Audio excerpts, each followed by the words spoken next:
గోదావరి పుష్కరాలు 2027ను ఘనంగా నిర్వహించేందుకు తెలంగాణ ప్రభుత్వం కసరత్తు ప్రారంభించింది. పుష్కరాల ఏర్పాట్లపై కేబినెట్ సబ్ కమిటీల కీలక సమావేశం నిర్వహిస్తోంది.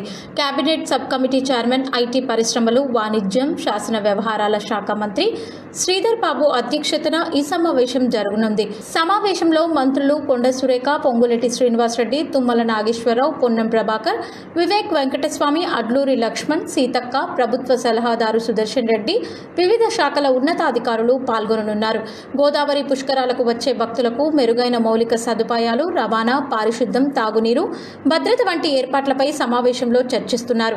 అలాగే పుష్కరాల నిర్వహణలో వివిధ ప్రభుత్వ శాఖల మధ్య సమన్వయం చేపట్టాల్సిన అభివృద్ధి పనులు, భక్తులకు ఎలాంటి ఇబ్బందులు లేకుండా ముందస్తు ఏర్పాట్లు చేయడం వంటి అంశాలపై అధికారులు, మంత్రులు సమీక్షిస్తున్నారు.